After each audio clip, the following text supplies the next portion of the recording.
Bismillahirrahmanirrahim. Assalamualaikum warahmatullahi wabarakatuh. Alhamdulillahi ala ihsani wa syukru lahu ala taufiqihi wa amtinani. Wa asyhadu an la ilaha illallah wahdahu la syarika lahu ta'ziman li sya'ni. Wa asyhadu anna Muhammadan abduhu wa rasuluhu da'ila ridwani. Allahumma salli alaihi wa ala alihi wa ashabi wa ikhwani. Para pemirsa yang dirahmati oleh Allah Subhanahu wa taala, insyaallah ini pertemuan kita terakhir tentang kisah Nabi Yusuf alaihissalam. Kita lanjutkan bahas tentang kisah Nabi Yusuf alaihissalam. Tatkala anak-anaknya diutus oleh Yakub alaihissalam untuk mencari-cari kabar tentang Yusuf dan Binyamin, bagaimana nasib mereka berdua.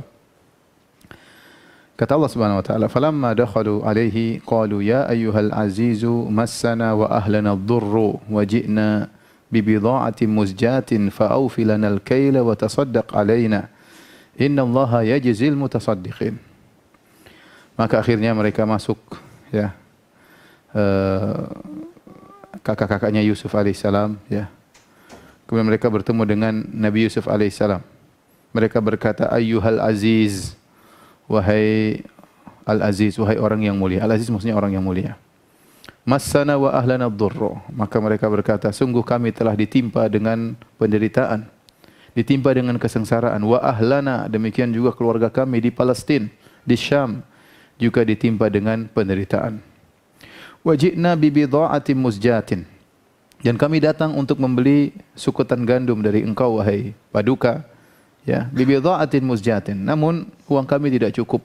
Barteran kami tidak cukup. Kami hanya membawa barang yang tidak cukup untuk membayar, ya, sukutan-sukutan gandum tersebut.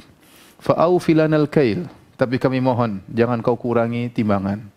Penuhi timbangan sukutan gandum, ya, meskipun uang untuk bayar kurang.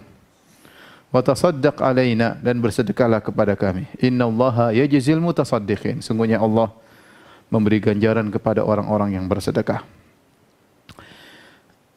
Ayat ini menjelaskan bagaimana mereka dengan penuh kesedihan datang kepada Yusuf alaihissalam dan kelaparan menimpa mereka, ya.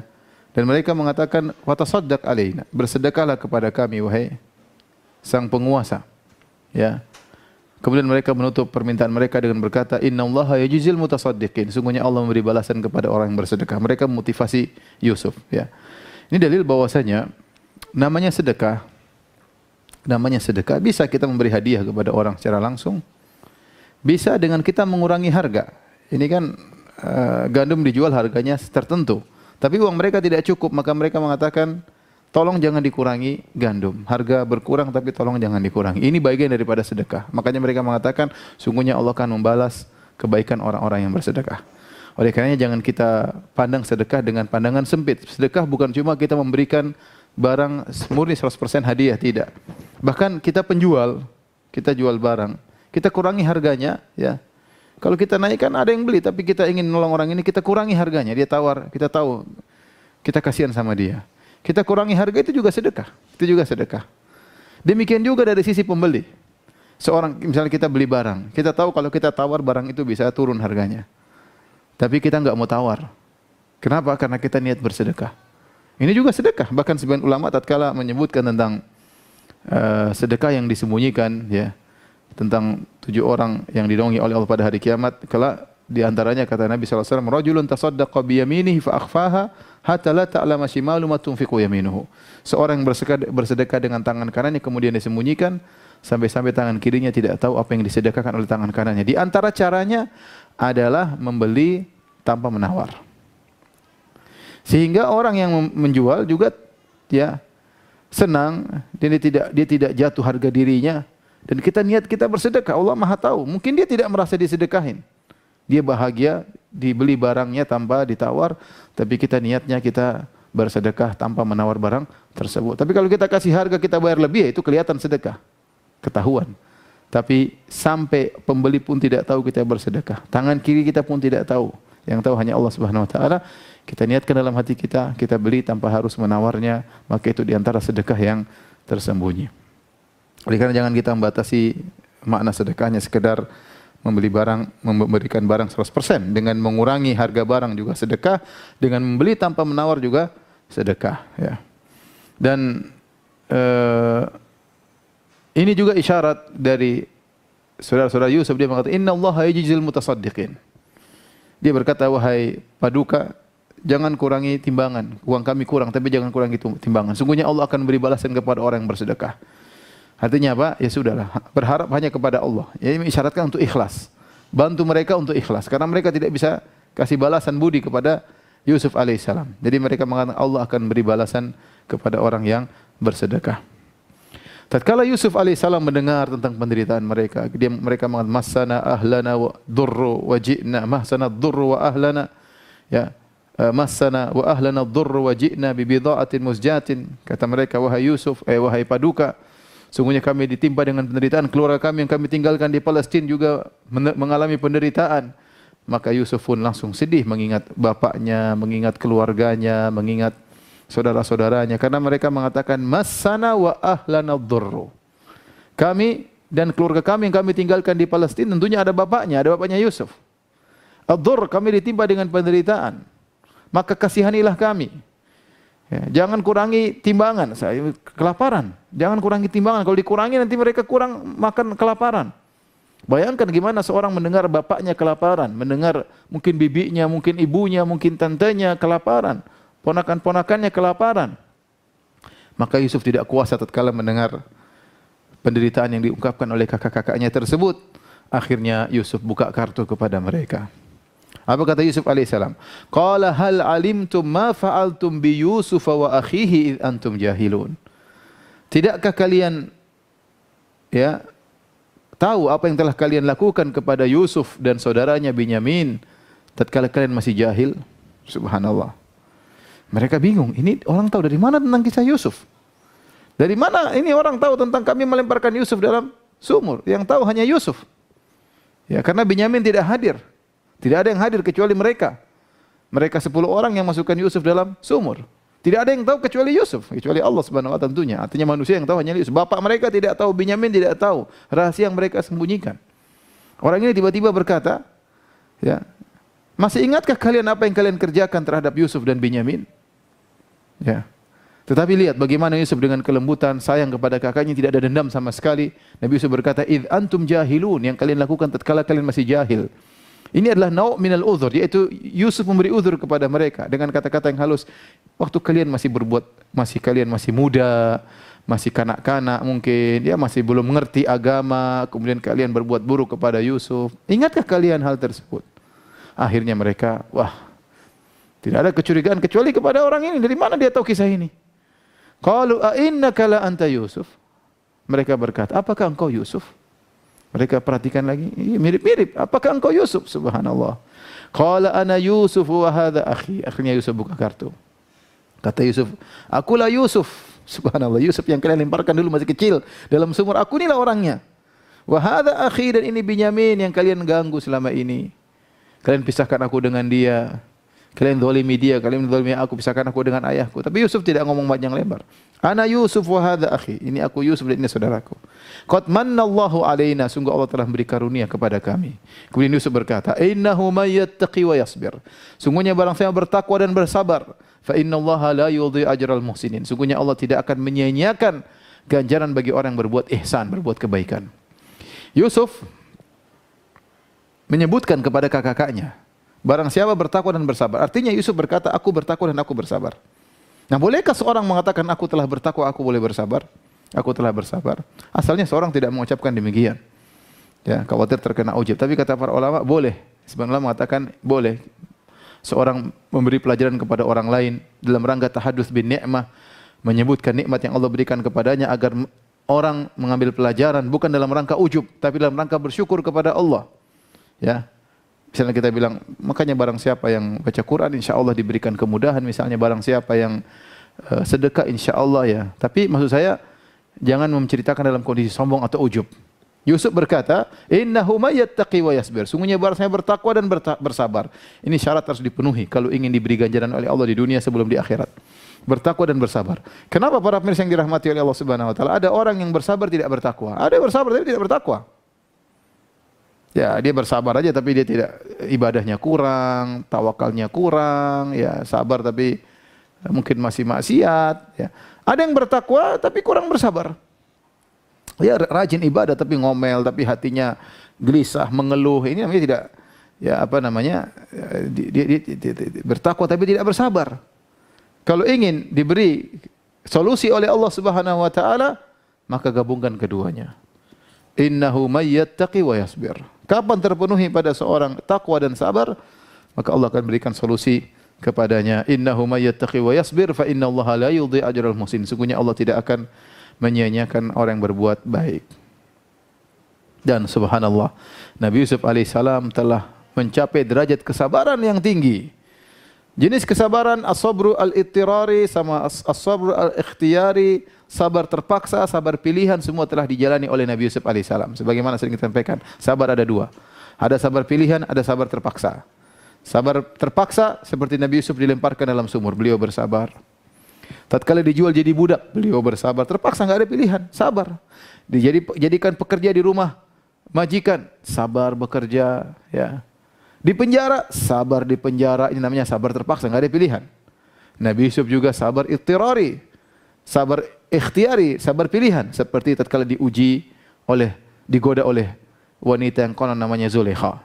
Digoda, maka Yusuf alaihissalam sabar. Dia kalau mau melakukan maksiat bisa, tetapi dia memilih untuk bersabar. Oleh karenanya segala jenis kesabaran dijalankan oleh Nabi Yusuf. Sabar dalam bertakwa, salam dalam menjalankan ketaatan, sabar. Nabi Yusuf alaihissalam menjalankannya. Makanya dia mengatakan, innahu may yattaqi wa yasbir. Siapa yang bertakwa dan bersabar, ya, maka Allah akan berikan ganjaran kepada orang yang bertakwa dan bersabar.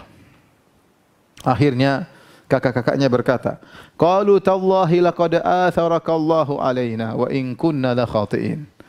Wahai Yusuf, demi Allah, Allah telah melebihkan engkau daripada kami dan sungguh kami bersalah. Mereka mengaku salah di depan Yusuf. Yusuf langsung memaafkan. Qala la tathriba alaikumul yawm yaghfirullahu lakum wa huwa arhamur rahimin. Nabi Yusuf berkata, tidak ada cercaan bagi kalian wahai saudara-saudaraku. Yaghfirullahu lakum, Allah akan niscaya mengampuni kalian. Wa huwa arhamur rahimin, dan Dia adalah Maha Penyayang. Subhanallah. Lihat, Yusuf berkata, la tathrib, tidak ada cercaan. Dan Yusuf alaihissalam komitmen dengan perkataannya. Dia memaafkan dan dia tidak mencela. Ya, itu disebut safhul jamil. Fasfahis safhal jamil. Maafkanlah dengan as-safhul jamil, yaitu maafkan tanpa mencela. Nasihati boleh, mencela tidak. Ya. Kata dia, la tathriba alaikumul yawm. Aku tidak akan mencela kalian, tidak ada cercaan. Niscaya Allah akan mengampuni kalian dan Dia Maha Pengasih lagi Maha Penyayang. Para pemirsa yang dirahmati Allah Subhanahu wa taala, ayat ini menunjukkan kepada kita, yang penting adalah endingnya bagaimana. Ya. Kalau startnya, bidayahnya, ya Yusuf terhina, lempar dalam sumur, jadikan budak. Kakak-kakaknya bebas, jadi anak-anak merdeka, sana ke sini terserah. Tapi yang jadi patokan bukan startnya, yang jadi patokan endingnya bagaimana. Endingnya Yusuf jadi penguasa. Kakak-kakaknya miskin, kelaparan, minta makan, membeli barang dengan harga yang murah. Jadi seorang memikirkan bagaimana kesudahan dia. Ya, yang penting dia kesudahan dalam kondisi saleh kepada Allah, seperti itu yang paling penting. Akhirnya Yusuf berkata, "Idhabu biqamisi hadza." Bawalah bajuku ini. Baju Nabi Yusuf, yang bau keringatnya Nabi Yusuf, yang bau badannya Nabi Yusuf ada di baju jubah tersebut. Fa'alquhu ala wajhi abi ya'ti basira. Dia dengar cerita bahwasanya bapaknya buta karena sedih ditinggalkan oleh Yusuf. Lemparkanlah baju ini kepada wajah ayahku, niscaya dia akan bisa melihat. Wa'tuni bi ahlikum ajma'in, dan datangkanlah keluarga kalian seluruhnya. Bawa sini semuanya. Yusuf ingin menyambung silaturahmi. Yusuf kebetulan menjadi orang yang kaya raya, ingin memuliakan saudara-saudaranya. Ini syarat bagi kita kalau kita diberi kelebihan harta. Ya Allah Subhanahu wa taala, jangan lupakan kerabat-kerabat kita, ya. Yusuf alaihissalam manggil mereka semua untuk Yusuf muliakan di kota Mesir. Tetapi untuk menyembuhkan ayahnya, maka Yusuf alaihissalam, ya, wahyu dari Allah menyuruh untuk melemparkan ke wajah ayahnya baju yang dipakai oleh Yusuf, ya. Akhirnya pergilah, ya, kakak-kakaknya pulang dari Mesir menuju ke Palestina. Kata Allah, walamma fasalatil airu. Begitu jaraknya ribuan kilo, ya, mungkin antara Mesir dengan Palestina, jauh. Kata Allah, walamma fasalatil iru, tatkala rombongan kakak-kakaknya baru meninggalkan kota Mesir, qala abuhum, ayah mereka Yakub alaihissalam berkata, inilah ajidu riha Yusuf. Sungguh aku mencium bau Yusuf. Subhanallah, jarak ribuan kilo Allah kirim baunya. Angin di bawah kendali Allah Subhanahu wa taala. Angin di bawah kendali Allah. Kita tahu namanya aroma harus dibawa dengan udara. Allah kirim udara tersebut, angin tersebut dari Mesir, belum keluar dari Mesir, baru meninggalkan kerajaan. Tahu-tahu baunya sudah langsung sampai ke hidungnya Nabi Yakub alaihissalam. Sehingga Nabi Yakub berkata, inilah ajidu riha Yusuf. Sungguh aku mencium baunya Yusuf. Laula antufannidun, tapi kalian pasti, sekiranya kalian menuduhku lemah akal, tentu kalian akan membenarkan aku. Ini bilang aneh. Dan benar. Ada orang-orang yang tinggal di situ, kerabat-kerabatnya Yusuf berkata, qalu tallahi innaka lafi dhalalikal qadim. Demi Allah engkau masih dalam kekeliruanmu yang dulu. Kau masih aja keliru. Mereka mencela lagi Nabi Yakub, bukan kakaknya Yusuf. Kakaknya Yusuf masih dalam perjalanan, tapi ada kerabat di situ yang kebetulan hadir di hadapan Nabi Yakub. Mereka mencela, wah Yakub jangan aneh-aneh saja. Masih aja kau keliru. Gimana mencium bau Yusuf? Mana bau Yusuf? Ya, enggak masuk akal. Ya, tapi Nabi Yakub enggak bantah. Dibantah bagaimana dia benar-benar mencium baunya Yusuf. Akhirnya Allah berfirman, falamma anja al-basyiru alqahu ala wajhi fartadda basira. Datanglah pemberi kabar gembira mendahului rombongan, segera datang menuju ke Nabi Yakub, kemudian dia lemparkan bajunya Yusuf alaihissalam di wajah ayahnya Yakub alaihissalam. Fartadda basira, tiba-tiba Yakub alaihissalam bisa melihat kembali. Subhanallah, Allah ingin memuliakan Yusuf. Allah mampu, ya sangat mudah menjadikan Yakub bisa melihat kembali, sangat mudah. Kun fayakun. Idza arada syai'an an yaqul lahu kun fayakun. Jika Allah berkehendak, kalau tinggal bilang kun fayakun. Tapi Allah ingin memuliakan Yusuf. Allah ingin kemudian dilihat oleh kakak-kakaknya. Yusuf ini mulia. Buktinya bajunya bisa menyembuhkan bapaknya. Ya. Biar kakak-kakaknya tahu. Sama seperti tatkala Allah memuliakan Nabi Musa, laut terbelah dengan pukulan tongkat Nabi Musa, tertutup kembali dengan pukulan tongkat Nabi Musa. Allah tinggal bilang, enggak usah pakai tongkat, enggak ada masalah. Tapi Allah ingin muliakan Nabi Musa agar mukjizat tersebut terlihat yang dengan sebab Nabi Musa alaihissalam dilihat oleh kaumnya. Jadi Allah ingin muliakan Nabi Yusuf alaihissalam, dilihat kakak-kakaknya bahwasanya bajunya ya bisa menyembuhkan bapaknya yang dalam kondisi buta. Begitu lemparkan bajunya, tiba-tiba Yakub bisa melihat. Qala alam aqul lakum inni a'lamu minallahi ma la ta'lamun. Bukankah sudah katakan kepada kalian, aku tahu apa yang kalian tidak ketahui. Ya. Ini Nabi Yakub susah mau menjelaskan. Ya sudah, saya tahu apa yang kalian tidak tahu. Ini buktinya. Aku cium bau Yusuf. Buktinya ada, buktinya aku sembuh. Akhirnya kakak-kakaknya berkata, setelah mereka pulang ketemu dengan Nabi Yakub, mereka berkata, qalu ya abana astaghfir lana dzunubana inna kunna khati'in.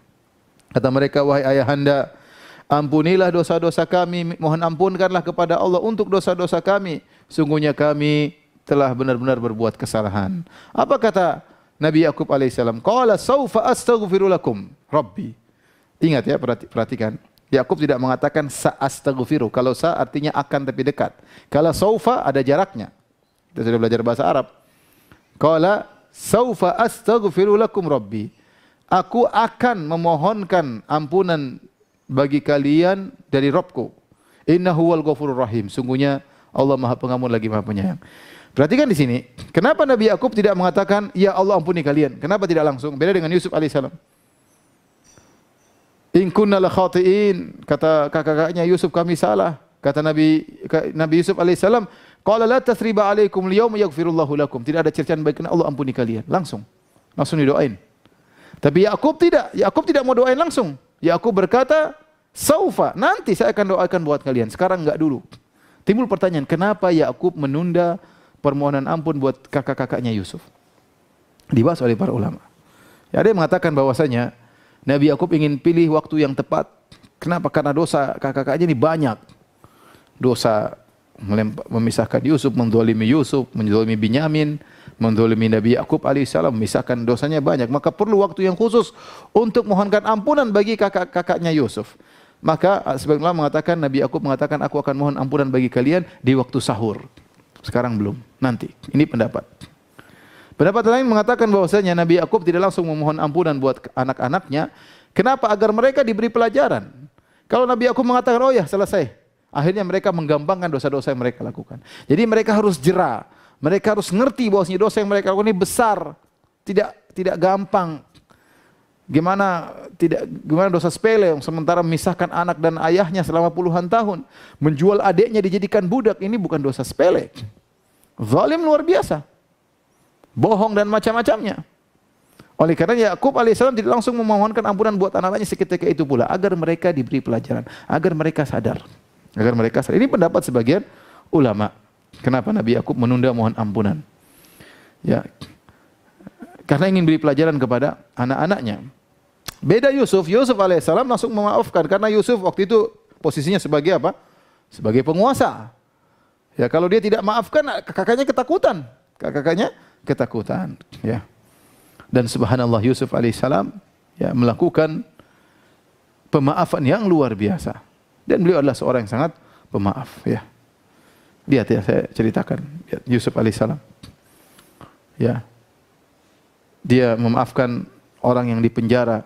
Yang Nabi Yusuf sudah bilang, nanti tolong ceritakan tentang saya kepada raja. Ternyata lupa. Lupanya 7 tahun lagi. Yusuf gara-gara dia lupa, Yusuf lama 7 tahun di penjara. Apakah Yusuf ngomel sama dia? Jawabannya tidak. Tidak ngomel sama sekali. Zulaikha atau sang wanita tersebut itu merayu Yusuf. Waktu Yusuf jadi penguasa, apa Yusuf bilang hukum itu orang cewek itu majikan perempuan ke hukum dia? Tidak sama sekali. Dia maafkan. Udahlah. Nabi Yusuf subhanallah hati sangat lapang, mudah memaafkan. Kakak-kakaknya yang telah memisahkan dia dengan ayahnya puluhan tahun. Bukan penderitaan yang ringan dari Nabi Yusuf, bayangkan semua silsilah ya, rantai penderitaan gara-gara kakak-kakaknya. Dibuang dalam sumur, dijadikan budak, diperjualbelikan, jadikan pembantu, dipenjara. Ini semua gara-gara kakak-kakaknya. Penderitaan yang berkelanjutan. Kalau Yusuf mau balas sangat mudah. Bagaimana tidak, dia sudah jadi penguasa, tinggal perintahkan kakaknya dibunuh juga bisa. Tetapi dia maafkan tatkala dia mampu untuk membalas, dan ini adalah sifat yang luar biasa. Ya. Memaafkan tatkala mampu untuk membalas. Makanya Nabi SAW dalam hadis mengatakan, "Man kadzama ghaidhan wa huwa yaqdiru ala an yunafidhahu, da'ahu Allahu yaumal qiyamah ala ru'usil khalaiq hatta yukhayyirahu min ayyil huri sya'a." Barang siapa yang meredam amarahnya padahal dia mampu untuk melampiaskannya, maka Allah akan panggil dia pada hari kiamat di hadapan khalayak. Allah suruh dia pilih bidadari mana yang dia sukai. Bayangkan memaafkan tatkala sedang amarah dia tahan. Ini bukan sekedar menahan amarah, bahkan maafkan. Dan ini luar biasa. Makanya sifat ini dijadikan contoh oleh Nabi Muhammad sallallahu alaihi wasallam. Tatkala Nabi Muhammad sallallahu alaihi wasallam dalam Fathu Makkah menguasai, menaklukkan kota Makkah. Bayangkan Nabi sallallahu alaihi wasallam dahulu diusir dari kota Makkah. Diusir, meninggalkan seluruh hartanya, meninggalkan kampung halamannya. Ya, meninggalkan kenangan-kenangan manisnya. Kemudian Nabi sallallahu alaihi wasallam pergi tinggal di kota Madinah. Ya, mau masuk Mekah dilarang, enggak bisa. Ya, kemudian Umratul Qadha pada tahun 7 Hijriah. Kemudian pada tahun 8 Hijriah, Nabi kemudian datang menyerang kota Mekah dan Nabi menaklukkan kota Mekah. Saatnya Nabi untuk, kalau kita mau bahasa kita, saatnya untuk ngamuk, saatnya untuk menunjukkan pembalasan, saatnya ngabisi mereka yang selama ini mengganggu Rasulullah SAW. Makanya Rasulullah SAW masuk, tapi Rasulullah SAW waktu pergi Fathu Makkah dengan penuh tawadhu. Rasulullah SAW menundukkan pandangannya.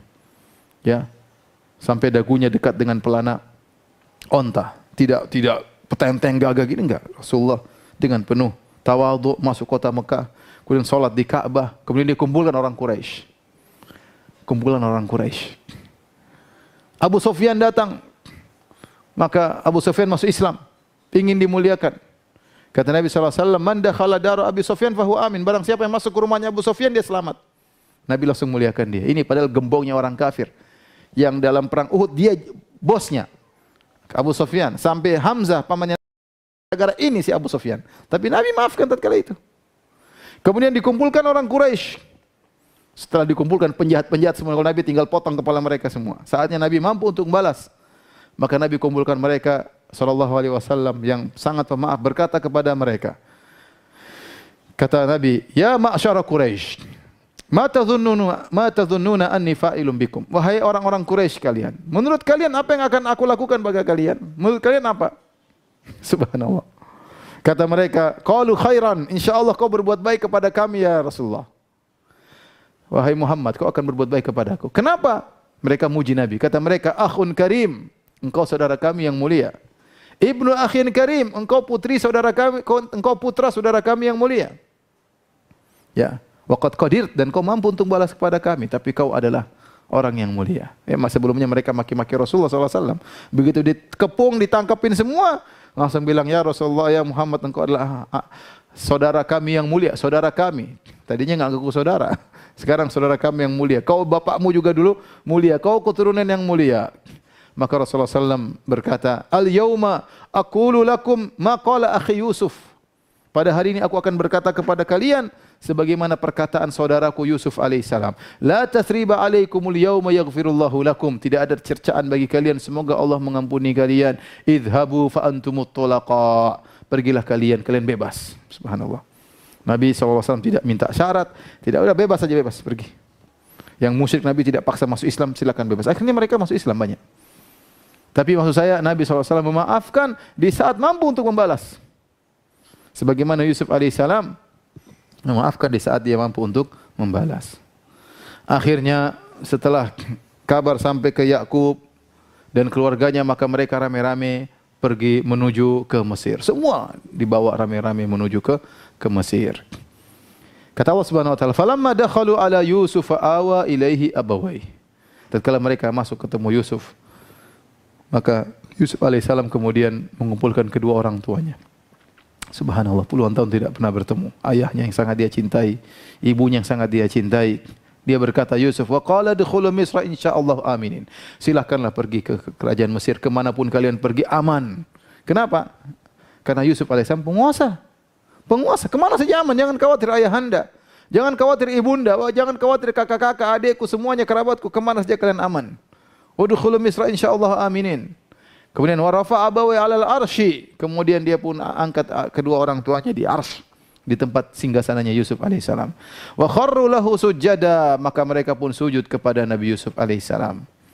Jadi ini adalah syariat orang terdahulu, boleh sujud, bukan sujud ibadah, tapi sujud tahiyah, sujud dalam rangka untuk menghormati. Dan inilah mimpinya Nabi Yusuf alaihissalam. Apa kata Allah? Yusuf berkata, wa qala ya abati hadza ta'wilu ru'yaya min qablu qad ja'alaha rabbi haqqan. Yusuf berkata, wahai ayahanda, inilah tafsir dari mimpiku sebelumnya. Allah telah menjadikannya kenyataan. Kita kembali kepada awal kisah Nabi Yusuf. Dan kalau Yusuf berkata, ya abati inni ra'aitu ahada asyara kaukaba wasyamsa wal qamara ra'aituhum li sajidin. Wahai ayahanda, aku melihat ya bahwasanya 11 bintang, matahari, rembulan sujud kepadaku, dan ini terjadi sekarang. Matahari adalah ibunya, rembulan adalah bapaknya Nabi Yakub alaihissalam, kemudian 11 bintang adalah kakak-kakak dan adiknya, semuanya sujud kepada Nabi Yusuf alaihissalam dalam bentuk penghormatan. Wa qala ya abati hadza ta'wilu ru'yaya min qablu qad ja'alaha rabbi haqqan. Ya ayahanda, sungguhnya inilah takwil dari mimpiku, Allah telah menjadikannya kenyataan. Kemudian Yusuf alaihissalam tahaddatsa bin ni'mah, dia kemudian menceritakan nikmat yang dia dapatkan. Mungkin ayahnya bertanya, ada apa wahai Yusuf? Bagaimana ceritanya ya? Bagaimana ceritanya? Maka Yusuf cerita. Wa qad ahsana bi id akhrajani minas sijn. Sungguh Allah telah berbuat baik kepadaku. Id akhrajani minas sijn. Tatkala Allah mengeluarkan aku dari penjara. Perhatikan. Yusuf tidak bercerita sama sekali tentang masalah sumur. Dia tidak mengatakan Allah telah berbuat baik kepadaku tatkala Allah mengeluarkan aku dari sumur. Karena kalau Yusuf mengungkit masalah itu, Allah keluarkan aku dari sumur, kakak-kakaknya enggak enak. Karena ayahnya enggak tahu kalau Yusuf pernah dimasukkan dalam sumur. Saya Yusuf cerita, ya ayahku, Allah telah berikan aku kenikmatan. Waktu aku dimasukkan ke dalam sumur, akhirnya aku selamat. Loh, yang masukin siapa? Mungkin menjadi pembicaraan panjang. Tapi karena ayahnya enggak tahu, Nabi Yusuf skip. Cerita itu di skip oleh Nabi Yusuf. Kenapa? Karena dia sudah janji sama kakaknya, la tasriba alaikumul yaum, aku tidak akan mencela kalian. Nah, kalau disebut masalah sumur, nanti dia dicela oleh ayahnya. Maka Nabi Yusuf ketika menceritakan tentang nikmat yang dia rasakan, dia langsung skip semuanya, langsung loncat masalah penjara. Wa qad ahsana bi id akhrajani minas sijn. Allah telah berbuat baik kepadaku tatkala aku keluar dari penjara. Wa jaa bikum minal badwi, dan di antara kebaikan yang berikutnya, Allah telah mendatangkan kalian dari badia, dari pedesaan menuju kota Mesir. Kata sebagian ulama seperti Al-Qasimi dalam tafsirnya, bahwasanya berpindah dari pedesaan menuju kota itu kenikmatan. Berpindah dari pedesaan menuju kota adalah kenikmatan. Ya, apalagi Badiah. Orang hidupnya keras, kasar, ini maksudnya di zaman sana, zaman dahulu. Ya, ya.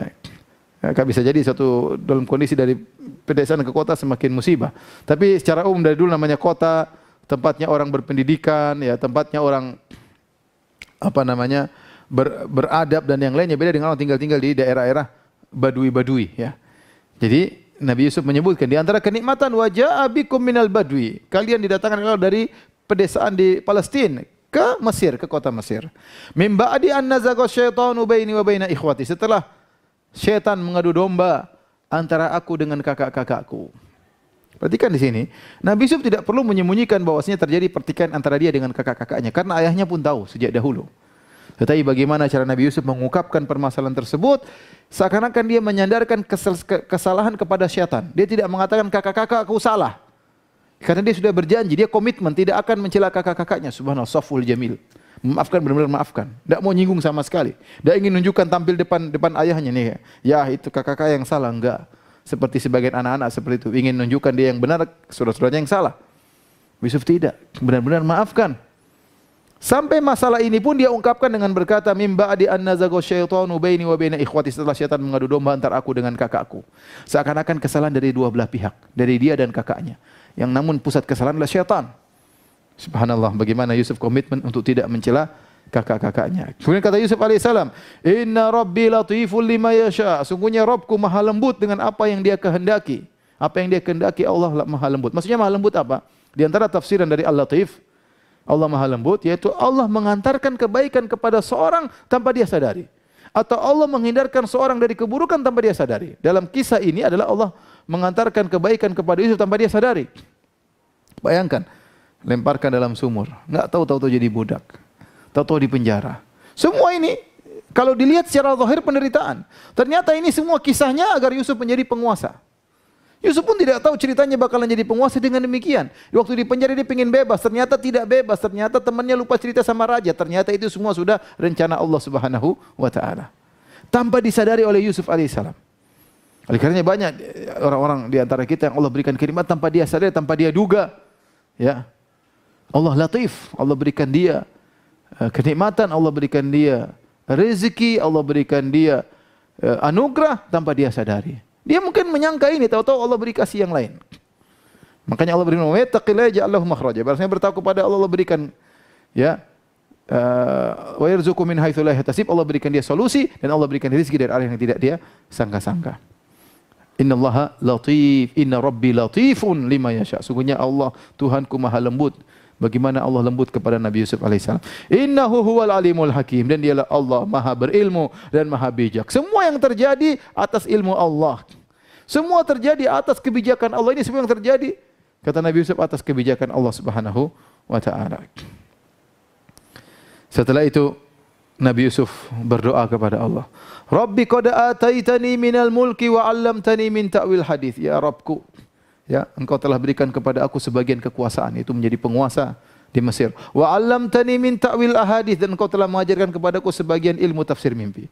Dia tidak ada ujub sama sekali. Semua dikembalikan kepada Allah. Semua nikmat tidak ada yang mengatakan karena saya enggak ada kata karena saya enggak ada sama sekali.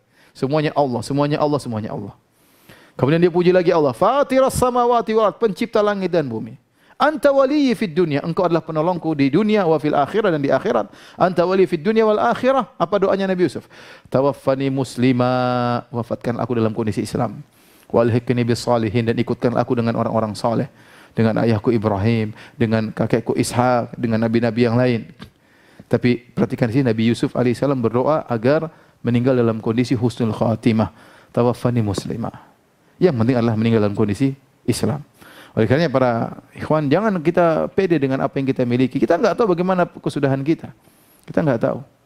Bukan berarti kalau kita punya ilmu lebih banyak kemudian kesudahannya pasti bagus. Kita enggak tahu ilmu kita ikhlas atau tidak. Bukan berarti kalau kita banyak bersedekah kemudian kita enggak tahu sedekah kita ikhlas atau tidak. Yang jelas kita husnudzan kepada Allah dan kita berdoa. Nabi Yusuf aja berdoa, tawaffani musliman, ya Allah wafatkan aku dalam kondisi Islam. Padahal dia nabi, diberikan kemuliaan banyak, tetap saja berdoa kepada Allah, tetap antara al-khauf dan raja. Tawaffani musliman, ya Allah wafatkan aku dalam kondisi Islam. Setelah itu Allah berfirman, "Dzalika min amba'il ghaibi nuhihi ilaik." Wahai Muhammad, Inilah sebagian dari kabar yang gaib tentang kisah Nabi Yusuf. Nuhihi ilaik, yang kami wahyukan kepada engkau wahai Muhammad. Wa ma kunta ladaihim id ajma'u amrahum wa hum yamkurun, dan engkau tidak bersama mereka tatkala kakak-kakak Nabi Yusuf sedang melemparkan Yusuf dalam sumur. Kau enggak hadir. Kau tidak ikut dari awal cerita, kau tidak ada wahai Muhammad. Jadi seakan-akan Allah berkata, wahai Muhammad, engkau dari awal cerita tentang waktu mereka kumpul, rapat, ingin masukkan Yusuf dalam sumur. Kau tidak ada wahai Rasulullah. Wahai Muhammad, kau tidak ada. Tetapi sekarang kau tahu kisahnya dari awal sampai akhir. Kenapa? Dzalika min amba'il ghaib. Ini adalah ilmu gaib yang kami beri wahyukan kepada engkau. Ya. Jadi Nabi Muhammad SAW bisa bercerita dengan panjang lebar ini karena wahyu dari Allah. Padahal Nabi tidak bisa baca, tidak bisa tulis, tidak pernah baca Taurat, tidak pernah baca Injil sebelumnya. Inilah akhir daripada kisah Nabi Yusuf alaihissalam. Dan kisah Nabi Yusuf kita juga bisa baca di Bible. Ya. Mirip dengan dalam Al-Quran, hanya ada beberapa perbedaan. Di antaranya, ya, di versi Bible sama sekali tidak disebutkan bagaimana Yusuf berdakwah. Tidak ada. Adapun dalam versi Al-Quran bagaimana Yusuf mendakwahi dua penghuni penjara, bagaimana Yusuf menjelaskan tentang masalah kesyirikan. Saya juga enggak tahu kenapa dihilangkan dari versi Bible. Sama seperti kisah Nabi Ibrahim. Nabi Ibrahim alaihissalam dalam Al-Quran banyak sekali dia berdakwah tentang kesyirikan menyembah berhala.